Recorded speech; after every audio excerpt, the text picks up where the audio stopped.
அளவுக்கு மீறி உடலுறவு கொள்வதாலும் ஓரின சேர்க்கையாலும் எய்ட்ஸ் நோய் வரும் அப்படின்னு சொல்லுவான். இப்ப நான் சொன்னது பூரா அதுதான். அப்ப எய்ட்ஸ் நோய் வர்றது காரணம் யாரு? இந்த இந்து மத கடவுள் தான்.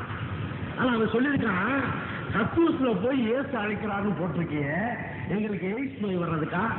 ராமகோபாலன் கேட்டிருக்கான்.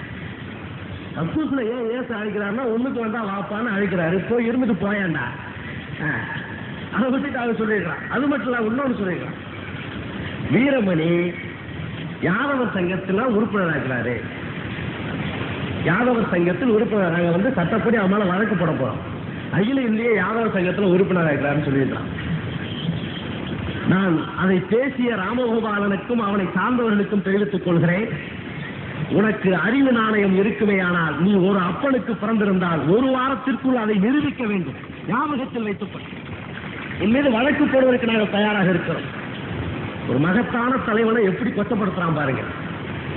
யாதவ சங்கத்துல மெம்பரா? ஏன் அவருக்கு வேற வழியே கிடையாதா? இன்னைக்கு கடல் கடந்து வாழக்கூடிய தமிழர்லாம் வீரமணினா யாரும் தெரியும். இவன் இந்த சந்துக்குள்ள சிந்து பாடுற பையனைய பேசியிருக்கான். எவ்வளவு கேவலம், தயவுசெய்து நினைச்சு பாருங்க. அது மட்டும் இல்லாம பெரியார வந்து பொறுக்கி அப்படின்னு பேசியிருக்கான். நான் சொல்றேன், இந்த கஞ்சா அடிச்சுட்டு ஒருத்த மேல உட்காந்துருந்தான்னு, அவன் கஞ்சா அடிச்சுட்டு பேச பொறுக்கி. ஆமா, பெரியார் வந்து ஒரு பொறுக்கி தான்.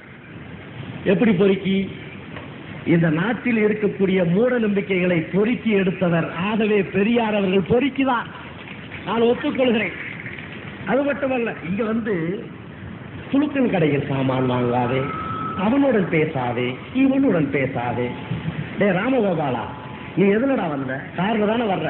அந்த கார் யார் கண்டுபிடிச்சது? அதுல துலுக்கம் பெட்ரோல் தானே இருக்குது. உன்னுடைய வாகனம் எது? இந்துவுடைய வாகனம் எது? 50 கிலோ பிள்ளையார் 1/2 கிலோ எலியில உட்காந்து வருவான். தக்க தக்க தக்க தக்க தக்க தக்க தக்க தக்க தக்க. உனக்கு வேகன்சி ஏதாவது இருக்குதாடா? 50 கிலோ பிள்ளையார் 1/2 கிலோ இதுல போய் உட்காந்தானா போட்டி வெளியே வந்துடாதா? இவன் வாகனம். முருகனை போய் கேளு, அவனை மாருதிக்கார வச்சிருந்தான், மயில் மேல ஏறி அவன் ஒரு பக்கம் சுத்திக்கிட்டு வர்றான். கிருஷ்ணனுக்கு வாகனம் அது தெரியுமா? கருட. அந்த கருட மேல சுத்த வேண்டியதானே? ஏன்னா ராமகோபாலா, நீ உண்மையான இந்துவாக இருந்தால் எலி மீது பெருச்சாலி மீது ஏறிதான் பொதுக்கூட்டத்திற்கே நீ வர வேண்டும். துலுக்கன் பெட்ரோலில் ஏன் காரில் ஓட்டிக்கொண்டு வருகிறாய்? மானம் கெட்டவர்களே, கேட்க மாட்டோமா? துலுக்கன் கடையில் சாமான் வாங்காது. உங்க மாமி கிட்ட வாங்கணுமா? எவ்வளவு கேவலம். உங்க மாமி கிட்ட வந்தா 8ல வந்துடும் எங்களுக்கு. நாங்க ஏற்கனவே அதை பாதிக்கப்பட்டவங்க. ரொம்ப பேர் செத்துக்கிட்டான். அக்ரஹாரம் பக்கம் போனவங்க செத்துக்கிட்டானே. எவ்வளவு கேவலம். மேடை போட்டு துலுக்கன் கிடைக்கும் சாமான் வாங்காது.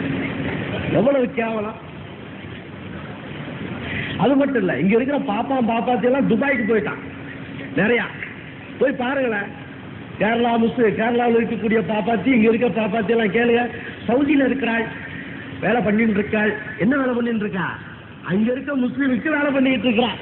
அர்த்தமுள்ள இந்து மதம். மானம் கெட்ட மடையர்களே, எவ்வளவு கேவலம். சாமான் வாங்காதே. நீ யாரா? நீ கேட்பதற்கு நீ யார்? இஸ்லாமியன் என்று சொல்லக்கூடியவன் அரபு நாடுகளில் வந்து இறக்குமதி ஆனவனா?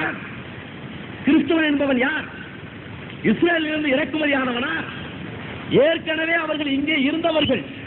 உன் மதத்தின் கொடுமை, உன் மதத்தின் நாட்டம் தாங்க முடியாமல் மதம் மாறியவர்களை தவிர அவர்கள் இந்த மண்ணுக்கு சொந்தக்காரர்கள். அவர்களை வெளியே போக சொல்வதற்கு 3000 ஆண்டு காலத்திற்கு முன்னால் ஆடு மாடுகளை ஓட்டி கொண்டு வந்த பார்ப்பன நாயே, உனக்கு எப்படியான உரிமை இருக்கிறது? உனக்கு எவன் அந்த உரிமை தந்தது? வந்தேரி நாயே, யாரையா வெளியே போக சொல்கிறாய்? என் சகோதரர்களையா வெளியே போக சொல்கிறாய்? இந்த நாட்டிலே சட்டமும் ஒழுங்கும் காப்பாற்ற வேண்டிய காவல்துறை, கவர்னர் ஆட்சி, இவர்களுக்கு தெரிவித்துக் கொள்கிறேன், மீண்டும் இது போன்ற பொதுக்கூட்டங்களை போட்டு சிறுபான்மை சமுதாயத்தை புண்படுத்துவார்களேயானால் அந்த பொதுக்கூட்ட மேடை வெடித்து சிதறுண்டு போகும். அனைவரும் கொலை செய்யப்படுவார்கள். ஞாபகத்தில் வைத்து, இந்த நாட்டிற்கு சம்பந்தமில்லாத பார்ப்பன நாய்கள். அதுல வை பாலசுந்தரம் எவ்வளவு கேவலம். இந்து மதத்தில் அவனை என்ன சொல்லி வச்சிருக்கிறான்? தெய்வத்தின் குரல் ஒரு புத்தகம். ஷெட்யூல்டு காஸ்ட் சகோதரர்கள் இருந்தால் தயவு செய்து உன்னிப்பா கேளுங்க. நம்ம பேசணும்னா மனுஷன் குரல், அவாய் பேசினா தெய்வத்தின் குரல். பல்லே வளர்க்க மாட்டான், சொறி பிடிச்ச பாப்பான். அது 120வது பக்கம் இல்லைன்னு சொல்லி